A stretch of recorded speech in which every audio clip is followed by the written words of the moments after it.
Hi everyone. तो I hope आप सभी कॉस्ट अकाउंटिंग स्टैंडर्ड का चैप्टर अच्छे से समझ रहे होंगे। जो भी क्वेश्चन हमने कवर किया उनको अच्छे से किया होगा और एक बार अपने हाथों से दोबारा से अपने घर पे रिवाइज जरूर किया होगा। ठीक है, तो चलिए अब हम अपने अगले कॉस्ट अकाउंटिंग स्टैंडर्ड 19 पर चलते हैं। अब हम अपने 19वें कॉस्ट अकाउंटिंग स्टैंडर्ड को स्टार्ट कर रहे हैं। तो आइए एक बार स्टार्ट करते हैं। Cost accounting standard on joint cost. बाकी कॉस्ट अकाउंटिंग स्टैंडर्ड की तरह यह भी स्टैंडर्ड अपनी बातें बताएगा। किसके लिए? अगर आपको एक प्रोडक्ट में पता लगाना है या फिर एक सर्विस में पता लगानी है कि कितनी जॉइंट कॉस्ट आ रही है, कितनी जॉइंट कॉस्ट आ रही है, तो आपको क्या करना पड़ेगा? जॉइंट कॉस्ट की अलग से स्टेटमेंट बनानी पड़ेगी और देखना पड़ेगा कॉस्ट अकाउंटिंग स्टैंडर्ड 19 के तहत कौन कौन से आइटम जॉइंट कॉस्ट का पार्ट बनेंगे और कौन कौन से आइटम जॉइंट कॉस्ट का पार्ट नहीं बनेंगे। ठीक है, तो आइए एक बार स्टार्ट करते हैं कॉस्ट अकाउंटिंग स्टैंडर्ड 19। तो हम अपने कॉस्ट अकाउंटिंग स्टैंडर्ड मतलब जो भी हम पढ़ रहे हैं अपने इंस्टीट्यूट के स्टडी मटेरियल से पढ़ रहे हैं और बिल्कुल अपडेटेड स्टडी मटेरियल से पढ़ रहे हैं। जब भी कोई चेंजेस आएगा तो हम उसको आपसे पहले चेंज कर देंगे। ठीक है, तो इसलिए मैं आपको इंस्टीट्यूट की बुक से डायरेक्टली पढ़ा रहा हूं। इंस्टीट्यूट की बुक से हम क्या पढ़ रहे हैं? डायरेक्टली पढ़ रहे हैं। ठीक है, तो आइए एक बार स्टार्ट करते हैं हमारा कॉस्ट अकाउंटिंग स्टैंडर्ड 19। ठीक है, चलिए। यस प्लीज, एक सेकंड, ये आपको पूरा नहीं दिख रहा है शायद। एक सेकंड रुकेंगे। हाँ जी, अब ठीक है। तो आइए स्टार्ट करते हैं हमारा cost accounting standard 19। The following is the cost accounting standard 19 issued by the council। ये cost accounting standard जो 19 हम पढ़ रहे हैं ये हमको किसने दिया है? हमारे इंस्टीट्यूट की काउंसिल ने दिया है। Issued by the council of the Institute of Cost Accountants of India। क्यों दिया है? For determination of joint cost। joint cost का पता लगाने के लिए। In this standard the standard portion have been set in bold italic type। मतलब ये कह रही है जो भी इसमें हम बताएंगे, जो भी चीज इंपॉर्टेंट होगी हमने उनको इटैलिक वर्ड में लिखा है। ये देखो, देख रहे हो ना आप, ये सब इटैलिक वर्ड है और बोल्ड वर्ड है। This standard should be read in the context of the background material which has been set in normal type. ये देखो, ये है नॉर्मल टाइप। तो ये तो हो गया बैकग्राउंड, ये तो हो गया बैकग्राउंड और इसके अंदर जो इटैलिक वर्ड में लिखा है वो है एक्सप्लेनेशन। तो ऊपर वाले पैराग्राफ का कोई भी इंपॉर्टेंट रूल नहीं है। अब आइए देखते हैं introduction. The standard deals with the principles and methods of measurement and assignment. किसका? जॉइंट कॉस्ट का। And the presentation and disclosure in cost statement. जब एक बार आपने जॉइंट कॉस्ट को कैलकुलेट कर लिया तो बस कैलकुलेट करके वो रखी रहेगी क्या आपके कंप्यूटर में या आपकी नोटबुक में? यार उसको बताओगे ना कि कॉस्ट शीट में जॉइंट मतलब एक प्रोडक्ट की कॉस्ट शीट में जॉइंट कॉस्ट का पार्ट इतना, तो आपको अलग से बताना पड़ेगा। ठीक है, चलिए। ऑब्जेक्टिव क्या है कॉस्ट अकाउंटिंग स्टैंडर्ड 19 का? ऑब्जेक्टिव ये है, the objective of this standard is to bring uniformity, consistency. किसके अंदर? Principles, methods of determining and assigning joint cost with reasonable accuracy. ये नहीं कि आपने एक साल कॉस्ट अकाउंटिंग स्टैंडर्ड 19 को फॉलो किया और अगले साल आपने फॉलो नहीं किया, ऐसा नहीं चलेगा। आपको ये अनंत अनंत काल तक फॉलो करना है जब तक आपकी फैक्ट्री चल रही है। जिस भी फैक्ट्री का, जिस भी मैन्युफैक्चरिंग कंपनी का आप कॉस्ट ऑडिट करने जा रहे हो तो आपको इन्हीं सारे कॉस्ट अकाउंटिंग स्टैंडर्ड को फॉलो करना है, बस और कुछ नहीं करना। ठीक है, चलिए। Scope, the standard shall be applied to cost statement which require classification, measurement, assignment, presentation and disclosure of joint cost including those require attestation. मतलब जहां पर भी साइन होंगे, जहां पर भी साइन होंगे, तो ये कह रहे हैं ये स्टैंडर्ड हर कॉस्ट स्टेटमेंट पे लगेगा जहां पे आपको क्लासिफाई करना पड़ता है, मेजर करना पड़ता है, असाइन करना पड़ता है और बताना पड़ता है और डिस्क्लोजर करना पड़ता है जॉइंट कॉस्ट का। तो वहां पर आपका कॉस्ट अकाउंटिंग स्टैंडर्ड 19 लगेगा। ठीक है, मतलब जब भी आप किसी कंपनी का कॉस्ट ऑडिट करोगे और आपको जॉइंट कॉस्ट निकालनी होगी, तो आप जब जॉइंट कॉस्ट निकालोगे तो उस जॉइंट कॉस्ट को कॉस्ट शीट में भी लिखेंगे और एक्सप्लेनेशन भी देंगे। अगर कुछ कॉस्ट शीट में जो जॉइंट कॉस्ट है वो ज्यादा आ रही है पिछले साल से या कम आ रही है, तो हर एक पॉइंट पे आपको अपना ओपिनियन देना पड़ेगा। ठीक है, चलिए आगे चलते हैं।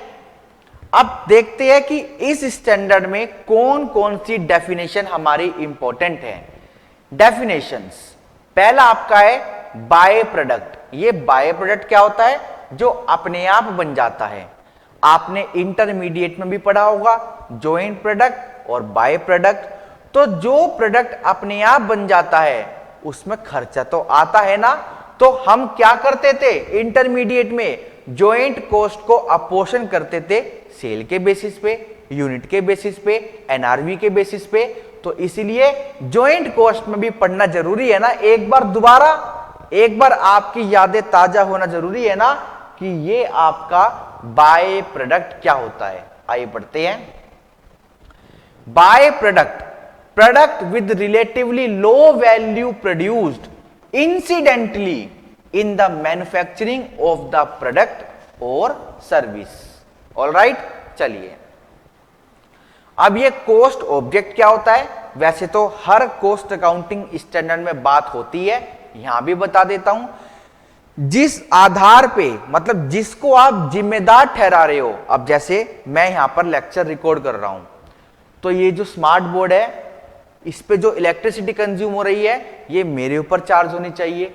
ये ट्यूब लाइट है, ये आपका कैमरा है, यहाँ पर एसी है, यहाँ पे कंप्यूटर है, ये माइक है, यहाँ पे जो भी इंफ्रास्ट्रक्चर है वो जितने समय ऑक्यूपाइड रहा मेरे लिए, तो उस पे जो भी खर्चा रहा वो मेरी क्लास से रिकवर होना चाहिए ना। तो जिसको हम जिम्मेदार ठहरा रहे हैं कि ये खर्चा तेरी वजह से हुआ है, वो होता है कॉस्ट ऑब्जेक्ट। अब वो कोई मशीन भी हो सकती है, कोई एम्प्लॉय भी हो सकता है, कोई प्रोसेस भी हो सकती है, कोई बिल्डिंग भी हो सकती है, वो कोई भी हो सकता है। आइए पढ़ते हैं।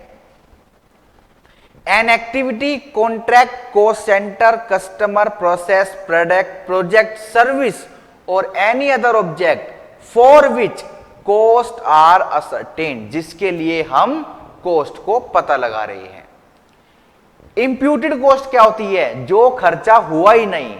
नोशनल कॉस्ट जैसे डेप्रिसिएशन, तो वो होती है imputed cost. Notional cost not involving cash outlay computed for any purpose. क्या पता डिसीजन मेकिंग के लिए आपने इसको कंप्यूट किया हो, बट ये है क्या? Imputed cost. नेक्स्ट तो आपका है जॉइंट कॉस्ट, जिसके ऊपर ये पूरा का पूरा स्टैंडर्ड बना है। ये क्या कहता है? Joint cost are the cost of common resource.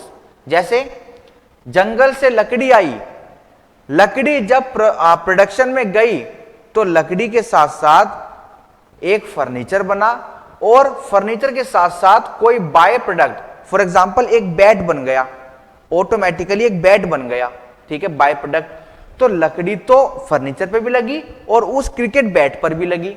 तो फिर इस केस में क्या होगा? Joint cost are the cost of common resource used to produce 2 or more products और सर्विसेज एक साथ, साइमल्टेनियसली। ठीक है, साइमल्टेनियसली। ऑलराइट, चलिए। जॉइंट प्रोडक्ट क्या होता है? प्रोडक्ट्स और services that are produce simultaneously, जो प्रोडक्ट या फिर सर्विस एक साथ अपना काम कर रही है, एक साथ बन रही है या एक साथ सर्विस प्रदान हो रही है, by the same process, then identifiable at the end of the process. फिर पूरी प्रक्रिया खत्म होने के बाद हम पता लगाएंगे उस पूरी कॉस्ट को कि कितना हिस्सा किसका और कितना हिस्सा किसका। ठीक है, हां जी, identify at the end of the process and recognise as main product or services having sufficient value. चलिए, ये स्क्रैप क्या होता है? Discarded material having no or insignificant value, no या फिर insignificant value, and which is usually either disposed of without further treatment. जो चीज को अब ठीक नहीं किया जा सकता वो क्या होता है? Scrap. Other than reclamation and handling, और रीइंट्रोड्यूस भी नहीं हो सकता into the process in place of raw material. ठीक है, चलिए, ये होता है आपका स्क्रैप। स्प्लिट ऑफ पॉइंट, आपने इंटर में जॉइंट कॉस्ट में स्प्लिट ऑफ पॉइंट पक्का पढ़ा होगा। स्प्लिट ऑफ पॉइंट वो पॉइंट होता है जहां पे प्रोडक्ट अलग अलग हो जाते हैं। अब यहां से जो भी खर्चा होगा वो आपका अलग अलग माना जाएगा। यहां तक का जो खर्चा है वो जॉइंट कॉस्ट मानी जाएगी, बट जब आप अलग हो गए, अब अलग के बाद आपका सारा खर्चा अलग अलग माना जाएगा। Split of point, the point in the production process at which joint product become separately or identifiable. The term split of point and separation point are used interchangeably. दोनों का मतलब सेम होता है, चाहे आप सेपरेशन पॉइंट बोल दो या फिर आप स्प्लिट ऑफ पॉइंट बोल दो। ठीक है, चलिए, वेस्ट का मतलब क्या होता है? Waste material lost during production, मतलब अभी सामान बना नहीं है, आपने कुछ इनपुट डाला और वो वेस्ट हो गया। Material loss during production or storage and discarded material which may or may not have any value. Alright, तो वेस्ट और स्क्रैप में क्या फर्क है ये आपको पता लग गया है। अब देखते हैं प्रिंसिपल ऑफ मेजरमेंट, ये इंपॉर्टेंट है। इसमें देखेंगे कौन सी कॉस्ट आएगी, कौन सी कॉस्ट नहीं आएगी। The principles and methods for measuring joint cost up to split of point, क्योंकि उसके बाद तो खर्चे अलग अलग है ना दोनों के आपके, will be the same as stipulated in other cost accounting standard। ये कह रहे हैं बिल्कुल सेम है जैसे कि हमने अदर कॉस्ट अकाउंटिंग स्टैंडर्ड में पढ़ा। अभी देखते हैं आगे क्या है। अगर इन्होंने आगे कुछ भी नहीं बताया तो हम क्या मानेंगे? कोई पेनल्टी ऐड नहीं होगी, सब्सिडी मिली है तो माइनस होगी, एबनॉर्मल लॉस है तो नहीं आएगा, नॉर्मल लॉस है तो आएगा। अगर आपने रिलेटेड पार्टी ट्रांजैक्शन किए तो बताओगे, वही जो हमने बाकी के कॉस्ट अकाउंटिंग स्टैंडर्ड में पढ़ा वही यहां पर फॉलो हो जाएगा। Cost incurred after split of point on product separately identifiable shall be measured for the resource consumed for each joint by product. हम फिर तो अलग अलग निकालेंगे। Cost incurred after split of point for further processing of joint product oblique by product shall B aggregate of direct and indirect cost.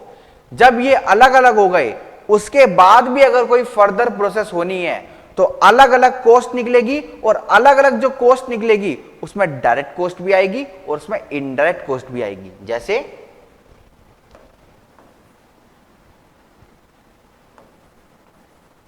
Split of point,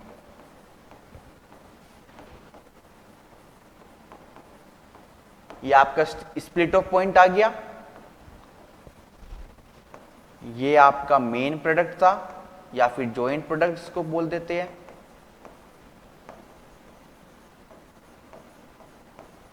और इधर आपका है बाय प्रोडक्ट। ठीक है, अब अगर इनमें फर्दर प्रोसेसिंग होनी है, अब अगर इनमें फर्दर प्रोसेसिंग होनी है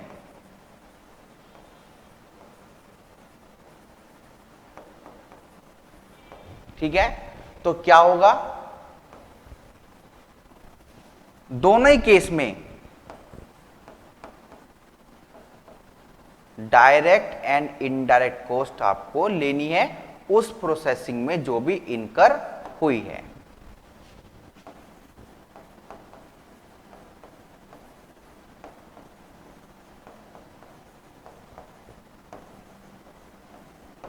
ठीक है, चलिए आगे चलते हैं। Cost of further processing of joint product oblique by product carried out by outside parties shall be determined at invoice or agreed price. अब फर्दर प्रोसेसिंग हमने अपने फैक्ट्री में नहीं करी, अपनी मैन्युफैक्चरिंग यूनिट में नहीं करी, हमने अपने प्रोडक्ट को बाहर भेजा और बाहर भेजकर फर्दर प्रोसेसिंग करवाई। अब बताओ जो फर्दर प्रोसेसिंग कॉस्ट आएगी वो क्या कॉस्ट आएगी, डायरेक्ट इनडायरेक्ट? नहीं। अब जो भी बिल आएगा बाहर से, अब जो भी बिल आएगा बाहर से, इनवॉइस प्राइस, वो होगी आपकी फर्दर प्रोसेसिंग कॉस्ट। और अगर उसमें कोई ड्यूटीज कोई टैक्सेस लगाए तो वो भी ऐड होगा, कोई डिस्काउंट मिला है तो वो लेस होगा। कैश डिस्काउंट माइनस नहीं करेंगे, नॉट लेस। ठीक है, ये क्या होगा आपका लेस और ये क्या होगी आपके ऐड। ठीक है, and duties refundable to be credited, जो आपको पैसा माइनस मिलेगा वो लेस होगा। ठीक है, और to be credited and other expenses ये ऐड होंगे। डायरेक्टली एट्रीब्यूटेबल, जो रिलेटेड है उस प्रोसेस से, to such processing. The cost shall also include the cost of resource provided to outside party. अगर कुछ सामान आपकी मैन्युफैक्चरिंग यूनिट से गया उस वेंडर के पास तो उस सामान की वैल्यू भी ऐड होगी। ठीक है, जो सामान प्रोसेसिंग में लगेगा वो आपने अपने यहां से भेज दिया तो है तो फर्दर प्रोसेसिंग कॉस्ट का पार्ट ना, तो वो भी ऐड होगा। देखो एग्जाम में क्वेश्चन ऐसे ही तो आएगा, आपको ज्वाइंट कॉस्ट निकालनी है और आपको फर्दर प्रोसेसिंग कॉस्ट भी निकालनी है। तो अगर आपने घर में खुद में करी है तो डायरेक्ट और इनडायरेक्ट कॉस्ट दोनों लेनी है, अगर बाहर से करवाई है तो आपको ऐसे ट्रीटमेंट करना है। ठीक है, चलिए। In case the production process generates scrap or waste, then realized or realizable value net of disposal cost of scrap and waste shall be deducted from the cost of joint product। ये कह रही है production process में जो भी scrap या waste हुआ, जब आप उसको बेचेंगे तो बेच के रुपया मिलेगा कबाड़ी वाले को। तो कबाड़ी वाले को जब आपने रुपया बेच के रुपया लिया तो उससे आपकी कॉस्ट तो रिकवर हुई ना, आपकी कॉस्ट तो कम हुई ना, तो वो रिकवरी माइनस होगी। फिर ये कह रहे हैं एनी सब्सिडी ग्रांट इंसेंटिव और एनी सच पेमेंट रिसीव्ड और रिसीवेबल, जो किससे रिलेटेड है। ये नहीं कि कुछ भी माइनस कर दोगे, आपने आईटीसी माइनस कर दिया, आपने कस्टम ड्यूटी का रिफंड माइनस कर दिया, ऐसे नहीं, जो उस जॉइंट प्रोडक्ट या फिर बाय प्रोडक्ट से रिलेटेड है, shall be reduced for ascertainment of the cost to which such amount are related. ठीक है, अगर कोई पेनल्टी लगी है, अच्छा मैं यहां पर लिख भी देता हूं लेस, अगर कोई पेनल्टी लगी है या फिर आपने किसी भी अथॉरिटी को, किसी भी कानूनी अथॉरिटी को, कंपनीज एक्ट में, इनकम टैक्स एक्ट में, जीएसटी एक्ट में आपने किसी को भी डैमेजेस पे की है, और अगर आपने किसी थर्ड पार्टी को भी डैमेजेस पे की है, शैल not form part of cost of the joint product या फिर बाय प्रोडक्ट, नॉट ऐड। ठीक है, क्योंकि ये आपकी गलती है, इसका जो इफेक्ट जाना चाहिए वो आपकी जेब में जाना चाहिए, आपका प्रॉफिट कम होना चाहिए। ये आप कस्टमर को मत बियर करवाओ, क्योंकि अगर आपने प्रोडक्ट में ऐड कर दिया तो क्या होगा, प्रोडक्ट की कॉस्ट बढ़ेगी, तो कॉस्ट बढ़ेगी तो प्रॉफिट तो वही परसेंटेज लगेगा, बट जो सेल वैल्यू है वो बढ़ जाएगी और अल्टीमेटली कंज्यूमर यहां पे सफर करेगा। ठीक है, चलिए। Assignment of cost joint cost incurred shall be assigned to joint product based on benefit received, which is measured using any of the following method. एक जॉइंट कॉस्ट आई 10 लाख रुपए की और दो प्रोडक्ट बने, कैसे पता लगाएंगे? कैसे पता लगाएंगे कि इसमें से कितना हिस्सा किसका और कितना हिस्सा किसका? तो इन्होंने बोला है कि आपको जितना भी बेनिफिट मिला है उसके आधार पर डिवाइड कर दो। अब क्वेश्चन ये आता है कैसे पता लगेगा कि बेनिफिट कितना मिला है? तो ये कह रही है या तो आप यूनिट के हिसाब से कर दो, जैसे आपने इंटर में देखा था जितनी यूनिट बनी उसके बिहाफ पे रेशो में डिवाइड कर दिया, या फिर आप नेट रियलाइजेबल वैल्यू NRV जैसे हमारी अभी बात हुई थी at split of point, split of point पे NRV निकालो और फिर आप इसको क्या करो, डिवाइड कर दो पूरी की पूरी जॉइंट कॉस्ट को। ठीक है। तीसरा है टेक्निकल एस्टीमेट, या फिर आपको थोड़ा स्टैटिस्टिकल चलना पड़ेगा, टेक्निकल एस्टीमेट करना पड़ेगा। अब ये कह रहे हैं net realisable value for this purpose means net selling price per unit multiply by quantity sold, quantity sold. ठीक है। उसके बाद net realisable value is to be adjusted for the post split off cost. हम इसमें से फिर क्या minus करेंगे? Post split off cost, NSP multiply by quantity sold minus post split off cost, फिर क्या आ जाएगा आपका? आपका NRV आ जाएगा और उसकी रेशो में आप जॉइंट कॉस्ट को डिवाइड कर सकते हो। ठीक है। चलिए next, the value of by product shall be estimate using any of the following method for adjusting joint cost. पहला तो वही net realisable value. Net realisable value for this purpose means net selling price per unit multiply by quantity sold, और हम इसको adjust भी करेंगे post split off cost से, या फिर आप टेक्निकल एस्टीमेट कर सकते हो। दिस मेथड में be adopted where by product is not saleable in the condition in which it emerge or comparative price of similar product are not available. जो सामान बिक नहीं सकता उसकी आप NSP कैसे लाओगे? उसकी आप NSP कैसे लाओगे? तो आप टेक्निकल एस्टीमेट के बिहाफ पर, मतलब जो भी आपको बेस्ट लगे उसके बिहाफ पर आप कॉस्ट को अपोर्शन कर दो। Next presentation. ये कॉस्ट अकाउंटिंग स्टैंडर्ड खत्म होने वाला है, बहुत छोटा सा था। The cost statement shall present the element wise cost of individual product produced jointly. जो आपके प्रोडक्ट एक साथ बने उसमें कितनी कॉस्ट आई उसको एलिमेंट वाइज बताएंगे कि डायरेक्ट इतनी, बिजली इतनी, पानी इतना, फ्यूल इतना, सब एलिमेंट वाइज बताएंगे। और जितनी वैल्यू आपने असाइन करी किसको, जो सामान अपने आप बन गया बाय प्रोडक्ट को, वो भी आप बताएंगे। Disclosure.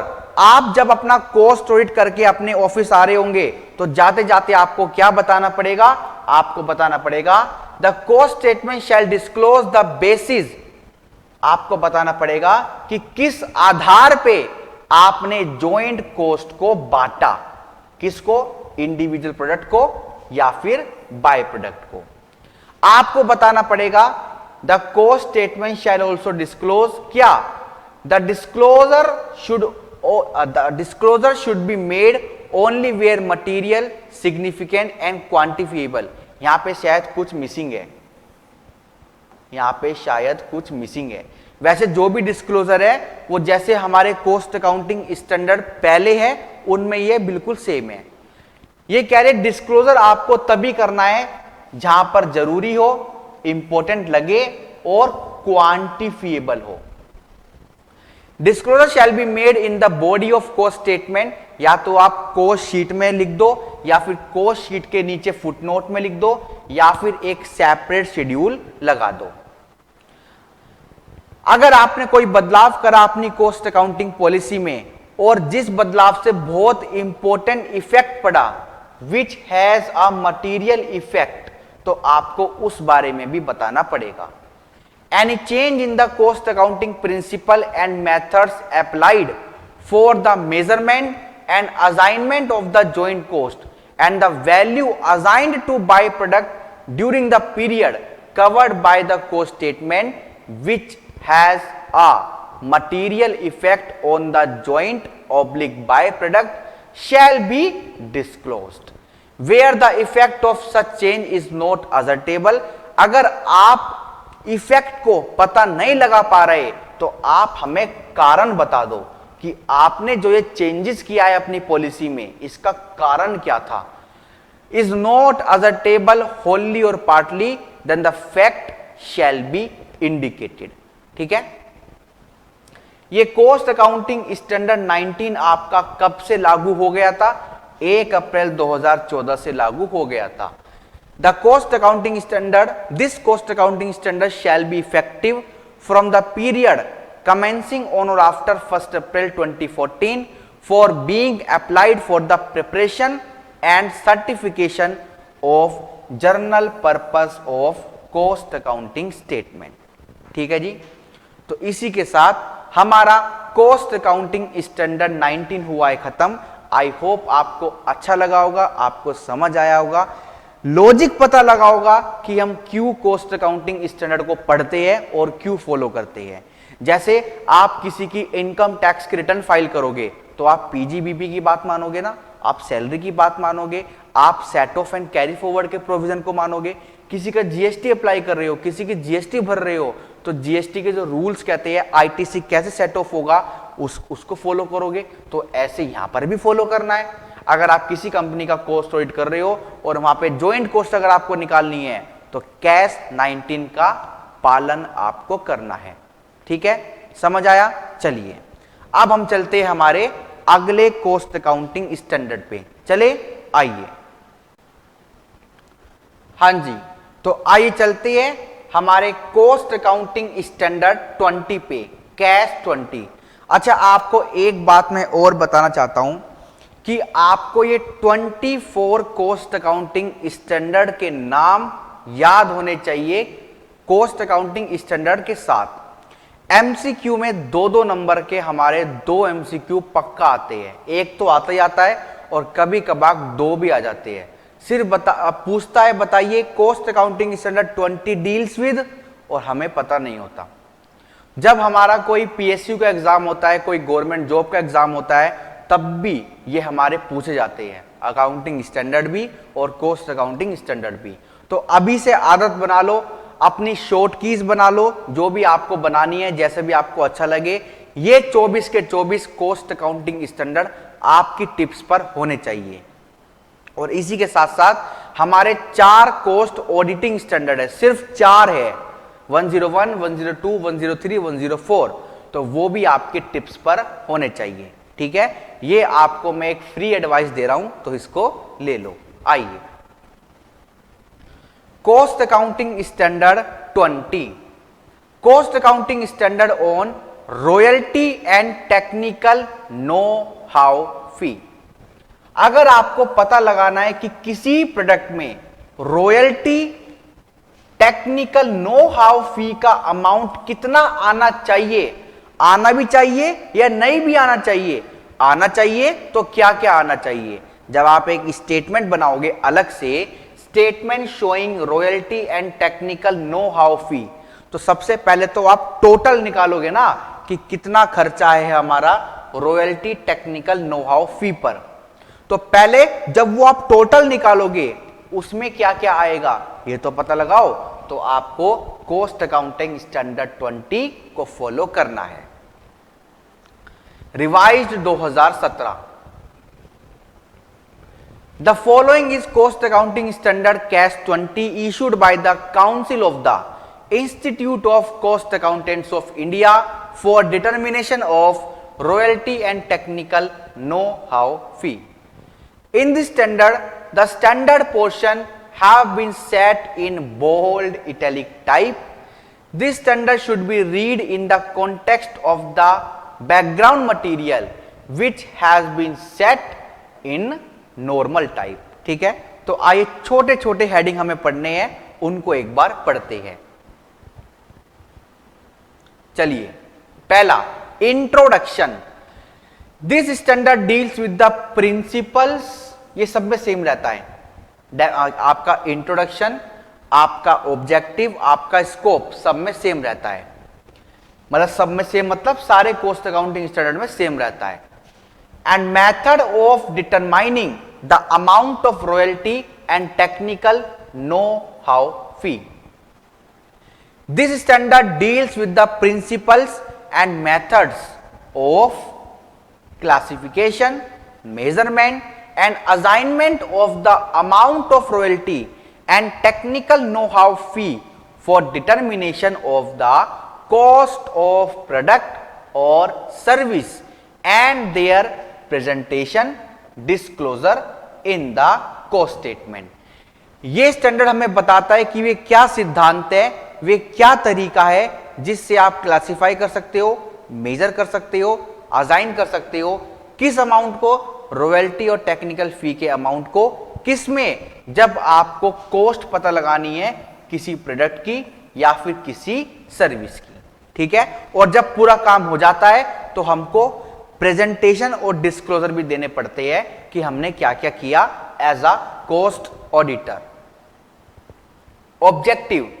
The objective of this standard is to bring uniformity and consistency in the principles and methods of determining the amount of royalty and technical know-how fee with reasonable accuracy. एक बार आपने cost accounting standard 20 को follow कर लिया तो क्या अगले साल इसको भूल जाओगे?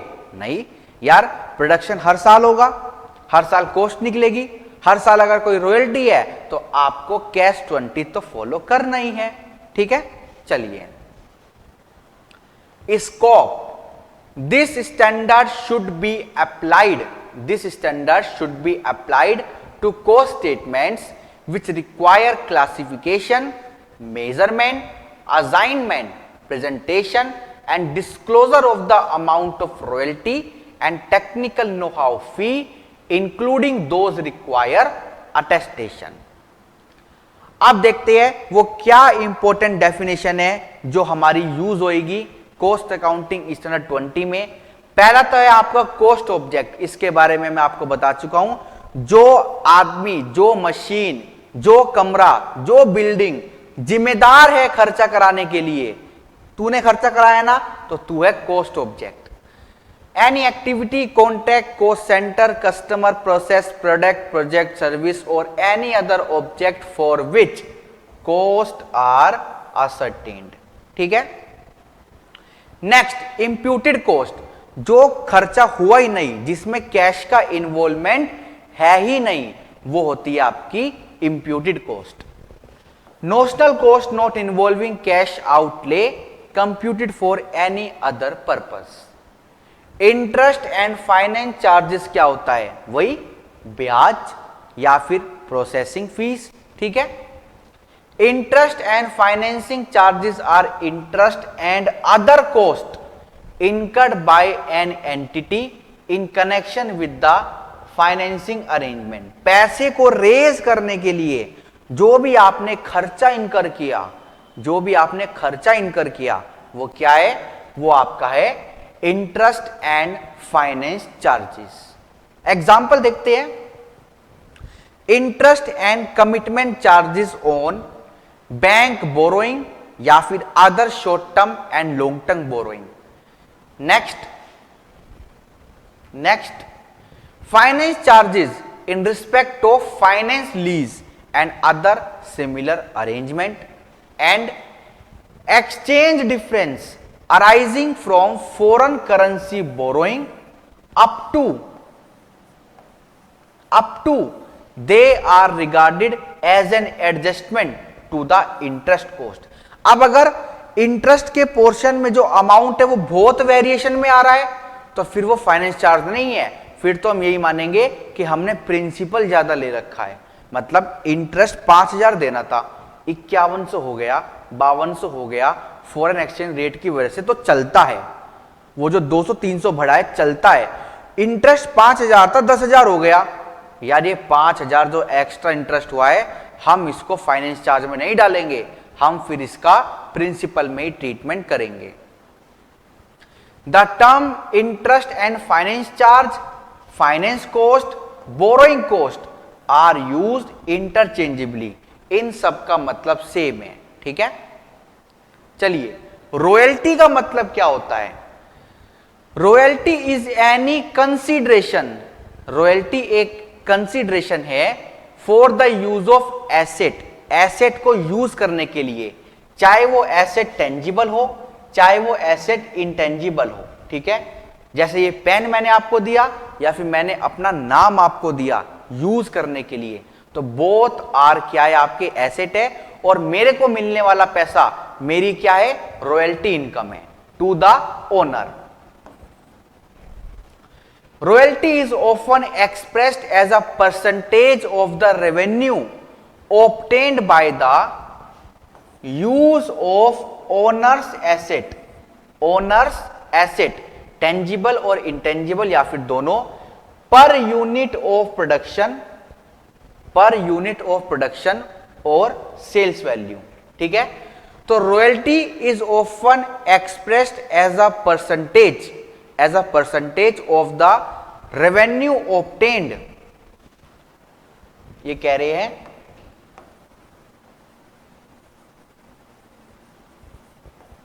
Royalty equals to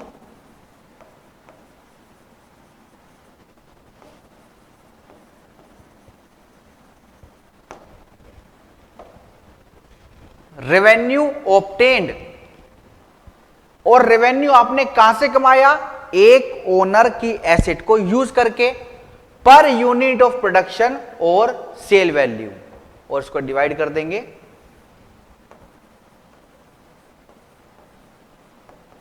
per unit of production, ठीक है, पर यूनिट ऑफ प्रोडक्शन, या फिर हम इसको सेल्स वैल्यू से भी डिवाइड कर सकते हैं, ठीक है जी। चलिए, it may relate to use of non renewable resource, जैसे petroleum and mineral resource, patent, trademark, franchisee right, copyright, artwork, software, या फिर कोई भी ऐसा सिमिलर जो सामान है वो आपका यूज करने के लिए आपने किसी को दिया और बदले में पैसा लिया, तो वो क्या है, रॉयल्टी है। The term asset, tangible asset and intangible asset will have the same meaning as in the accounting standard, ये कह रहे हैं भाई एसेट तो हर जगह सेम है ना, तो एसेट जो भी अकाउंट्स में आपने देखा है टेंजिबल इंटेंजिबल वही है, यहां पे हम एसेट की डेफिनेशन चेंज नहीं कर रहे। टेक्निकल सर्विस फी क्या होता है? Technical service fee is any consideration payable to provider of technical or managerial service, बस हम किसी की सर्विस ले रहे हैं, उसको पैसा दे रहे हैं, तो वो क्या है, टेक्निकल सर्विस फी, ठीक है। आइए, अब ये इंपॉर्टेंट है, principle of measurement, royalty and technical know how fee paid और इनकर्ड इन लमसम और which are in the nature of one time payment, one time payment, तो मतलब तो सेम ही हो गया ना, ये भी क्या है आपका एक तरह से लमसम, ये भी आपका लमसम है और ये भी आपका लमसम है, क्योंकि यहां पे क्या लिखा था, और शैल बी अमोटाइज्ड, हम उस खर्चे को अमोटाइज करेंगे, किस आधार पे, on the basis of the estimated output, estimated output निकालेंगे हम, एस्टिमेटेड आउटपुट निकालेंगे हम, और benefit to be derived from the related asset. ठीक है, जैसे आपकी रॉयल्टी है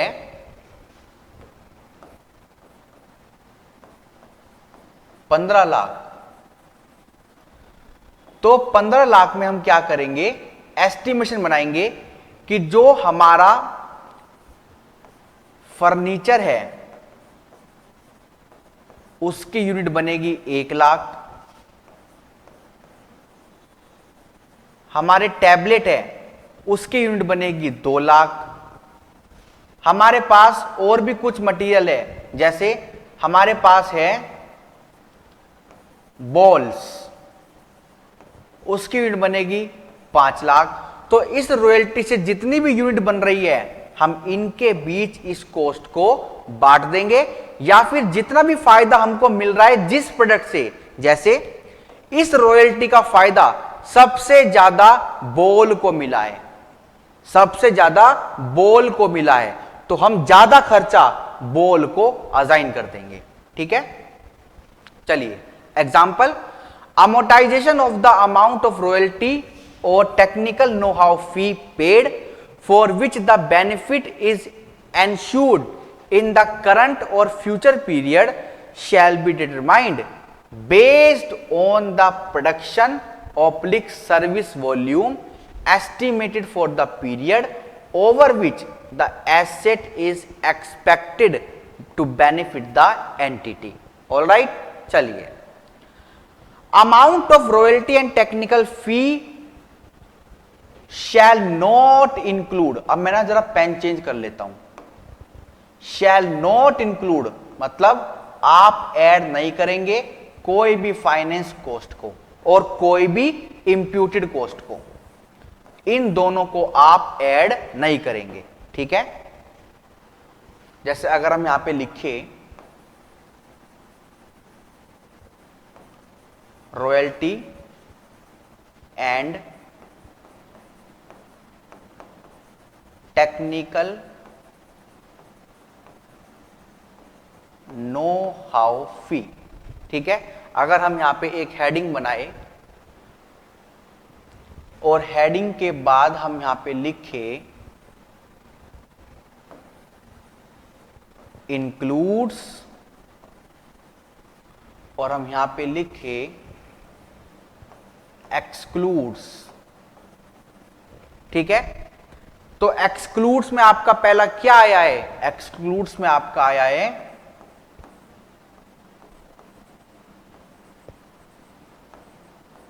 इंटरेस्ट एंड फाइनेंस कॉस्ट, और दूसरा आपका आया है इंप्यूटेड कॉस्ट। ठीक है, आगे चलते हैं, एनी सब्सिडी ग्रांट इंसेंटिव और एनी सच पेमेंट रिसीव्ड और receivable with respect to amount of royalty and technical know-how fee shall be reduced to measure the amount of royalty and technical know-how fee। तो लिख देता हूं subsidy grant incentive,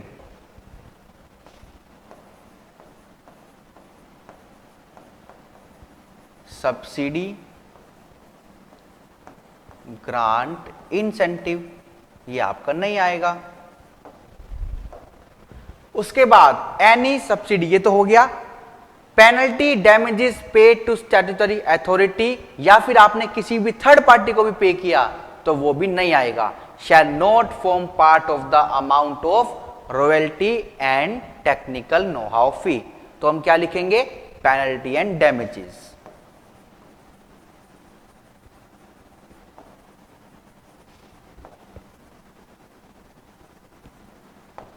ठीक है, penalty and damages. उसके बाद credit recoveries relating to the amount royalty and technical know how fee material and quantifiable shall be deducted to arrive at the net amount of royalty and technical know how fee.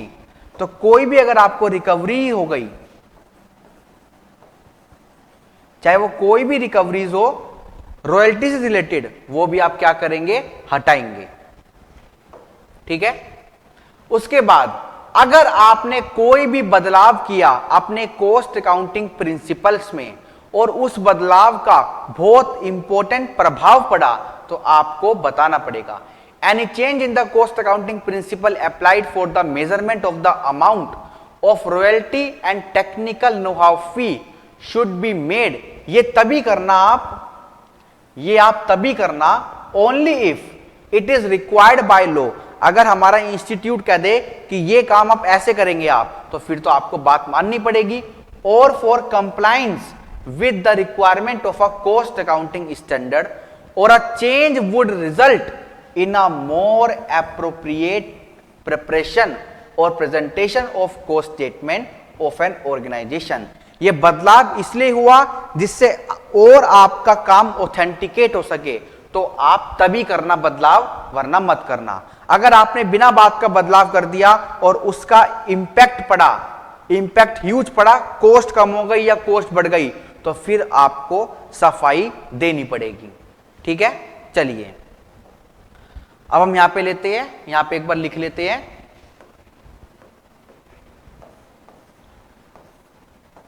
All cost other than excludes category. जो cost हमने निकाल दी वो नहीं आएगी, उसके अलावा सारी की सारी कॉस्ट आपकी आएगी। ठीक है, चलिए assignment of cost, royalty and technical know how fee that is directly traceable to a cost object. Cost object क्या होता है पता है ना, जो जिम्मेदार है। Shall be assign to that cost object. अगर सीधा सीधा दिख रहा है कि रॉयल्टी जो पे हुई है वो सिर्फ और सिर्फ इस पेन को बनाने में हुई है, ये पेन बड़ा अच्छा था तो हमने किसी अंग्रेज को बुलाया, उसको 50 लाख रुपए दिए और ये पेन बनवाया, तो वो रॉयल्टी इसी पेन से रिलेटेड है, तो इस पर चार्ज कर दो।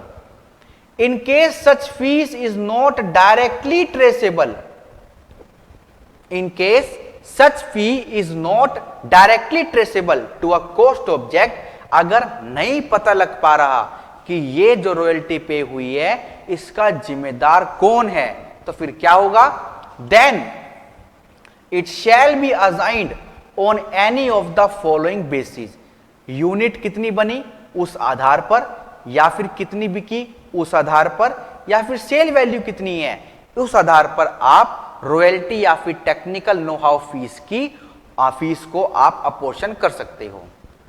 The amount of royalty fee paid for mining rights, जमीन को कैसे खोदते हैं ये पता लगाने के लिए आपने रॉयल्टी पे करी, shall form part of cost of material, तो वो रॉयल्टी आपका मटीरियल कॉस्ट का पार्ट बनेगा।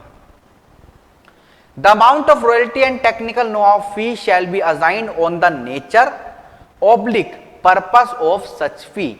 The amount of royalty and technical know-how fee related to product or process know-how shall be treated as cost of production. ये cost of production है आपकी। If it is related to trademark, brand shall be treated as cost of sale. ठीक है, point clear है। जो भी royalty का amount है, जो भी टेक्निकल नो हाउ फी का अमाउंट है, जो किसी प्रोडक्ट या प्रोसेस से रिलेटेड है, shall be treated as cost of production, वो कॉस्ट ऑफ प्रोडक्शन में जाएगा। मतलब कॉस्ट ऑफ प्रोडक्शन की कैटेगरी में नीचे लिखा जाएगा कि रॉयल्टी इतनी है, टेक्निकल फी इतनी है, मतलब कॉस्ट शीट में आएगा। प्रोडक्ट पे चार्ज होगा ना, तो किस कैटेगरी में आएगा, कॉस्ट ऑफ प्रोडक्शन की कैटेगरी के नीचे आएगा। कॉस्ट शीट में हमारी बहुत सारी कैटेगरी होती है ना, prime cost, factory cost, administration cost, तो ये आपका कॉस्ट ऑफ प्रोडक्शन में आएगा। ठीक है, presentation, the amount royalty and technical know how fee shall be presented as a separate cost head with suitable classification. ठीक है, क्लासिफिकेशन मतलब कॉस्ट ऑफ प्रोडक्शन के अंदर आपने रॉयल्टी तो लिख दी, फिर ये भी तो लिखो किसको कितनी पे हुई, कहां पे हुई, मतलब अमाउंट डिटेल तो बताओ पूरी। तो कॉस्ट शीट आप अपनी एग्जाम में तो देखते होंगे मैक्सिमम 1.5 पेज की या 2 पेज की, बट जो असली एक फैक्ट्री की बनेगी, जो किसी मैन्युफैक्चरिंग प्लांट की बनेगी, वो तो कम से कम 500-600 पेज की बनेगी ना, कोड शीट भी, ठीक है। तो वहां पे पूरी प्रॉपर एक्सप्लेनेशन जाती है। अब आते हैं जी हम डिस्क्लोजर पे, और ये स्टैंडर्ड भी खत्म होने वाला है। ये भी आपका छोटा सा कॉस्ट अकाउंटिंग स्टैंडर्ड था। आपको क्या क्या डिस्क्लोजर देने पड़ेंगे? The cost statement shall disclose the following. The basis, किस आधार पे आपने रॉयल्टी और टेक्निकल फी को बांटा? कॉस्ट ऑब्जेक्ट पर या फिर कॉस्ट यूनिट पर, दोनों का मतलब सेम है। The basis of distribution of the amount royalty and technical know how fee to the cost object oblique cost unit. Next, quantity and the related rate of items of the amount of royalty and technical know-how fee as applicable। मतलब बताओ ना कि किसको कितनी पे हुई, किस quantity में हुई, कितनी बार हमने फोन करा उसको, एक फोन के उसने कितने पैसे लिए, बताने के फॉर्मूला, ठीक है। Third, royalty and technical no-how fee paid या फिर पेबल टू रिलेटेड पार्टी। आपने अपने रिश्तेदार को कितना पैसा पे किया रॉयल्टी के नाम पे? Related party as per the applicable legal requirement relating to cost statement as on the date of statement। जिस दिन वो स्टेटमेंट बन रही है हम उस दिन देखेंगे कि आपका रिश्तेदार कौन है और उस पर कितनी पेमेंट हुई है। मतलब जब कॉस्ट ऑडिट हुआ तो कोई रिश्ता नहीं था, जब वो स्टेटमेंट बनने लगी तब आपने संबंध बना लिया। आपने बोला आज से हम संबंधी हुए, वो क्या बोलते हैं उसको, समधी। आज से हम समधी हुए तो आप रिश्तेदार हो गए। अब तो जब ऑडिट हो रहा था तब तो आप रिश्तेदार नहीं थे, आज आप रिश्तेदार बन गए। तो हम देखेंगे कि जब स्टेटमेंट बन रही है तब रिलेटेड पार्टी कौन है और कौन नहीं है। आपने जितना भी खर्चा किया फॉरेन एक्सचेंज में वो भी आपको बताना पड़ेगा। Royalty and technical know how fee incurred in foreign exchange. जो सब्सिडी, जो ग्रांट, जो इंसेंटिव आपने नहीं लिया, आपने माइनस किया, उसको अलग से बताना पड़ेगा, आप छोड़ नहीं सकते। Any subsidy, grant, incentive and any such payment जो आपने रिड्यूस्ड करी है from the amount of royalty and technical know how fee. उसके बाद जो भी रिकवरी आपको हुई है जो आपने नहीं ली उसको भी बताना पड़ेगा। Credit oblique recoveries relating to the amount of royalty and technical know how fee. जो पेनल्टीज, जो डैमेजेस आपने नहीं लिए, जो आपने एक्सक्लूड कर दिए, वो भी आपको बताने पड़ेंगे। Penalties and damages excluded from the amount of royalty and technical know how fee. अच्छा, ये सारी बातें आप कहां पर बताओगे? या तो कॉस्ट शीट में बता दो, या फिर नीचे फुटनोट में लिख दो, या फिर एक सेपरेट पेपर लगा दो, मतलब शेड्यूल लगा दो। Disclose shall be made in the body of the cost statement or as a footnote or as a separate schedule. Next, अगर आपने कोई बदलाव किया अपने प्रिंसिपल में, अपने मेथड में, जिसका प्रभाव पड़ा बहुत ज्यादा, तो वो भी आपको बताना पड़ेगा। अगर प्रभाव नहीं पता लग पा रहा तो उसका कारण बताओ कि क्यों आपने ये चेंजेस किया, ठीक है। Any change in the cost accounting principle and methods applied for the measurement and assignment of the amount of royalty and technical know how fee during the period covered by the cost statement which has a material effect. अच्छा, ये line क्यों लिखी है? ये line क्यों लिखी है? अरे जिस टेन्योर के लिए आप अपॉइंट हुए एज अ कॉस्ट ऑडिटर, आप उसी की तो बात करोगे। पीछे क्या हुआ, आगे क्या होगा, उसको आपको क्या लेना देना, ठीक है। हाँ जी, has a material effect on the amount of royalty and technical know how fee where the effect of such change is not ascertainable wholly or partly, then the fact, कारण, फैक्ट मतलब कारण, रीजन शैल बी इंडिकेट, ठीक है। तो इसी के साथ हमारा एक और कॉस्ट अकाउंटिंग स्टैंडर्ड होता है खत्म, कॉस्ट अकाउंटिंग स्टैंडर्ड 20। ठीक है, तो एक और कॉस्ट अकाउंटिंग स्टैंडर्ड हमारा होता है खत्म। तो आपने कॉस्ट अकाउंटिंग स्टैंडर्ड 20 अच्छे से देखा, इसमें क्या क्या चेंज, मतलब क्या क्या आपको देखना, जैसे आपने रॉयल्टी पे करी तो उसके बारे में बताया कि प्रोडक्ट पे कैसे चार्ज होगी। इसके बाद हमारा कौन सा स्टैंडर्ड है, इसके बाद है हमारा 21, देन 22। बस हमारे 4 कॉस्ट अकाउंटिंग स्टैंडर्ड और है। ठीक है, तो चलिए इस पर्टिकुलर लेक्चर में हमने 2 कॉस्ट अकाउंटिंग स्टैंडर्ड कंप्लीट किए, 19 और 20। ऐसे हमारे साथ बने रहे, हमारे साथ जुड़े, हमारे चैनल को सब्सक्राइब करें, हमारी एकेडमी में आए और हमारे साथ पढ़े, हमसे बात करें। जो भी आपका डाउट है आप फ्री स्टाइल आके हमसे इंटरेक्शन कर सकते हो, हमसे जो भी सहायता होगी आपकी करेंगे। ठीक है, तो चलिए thank you so much, bye bye. Revise जरूर करना दोनों के दोनों कॉस्ट अकाउंटिंग स्टैंडर्ड, 19 भी और आपका 20 भी। ठीक है, दोनों के दोनों आप रिवाइज जरूर करें। ऑलराइट, चलिए bye bye, thank you so much.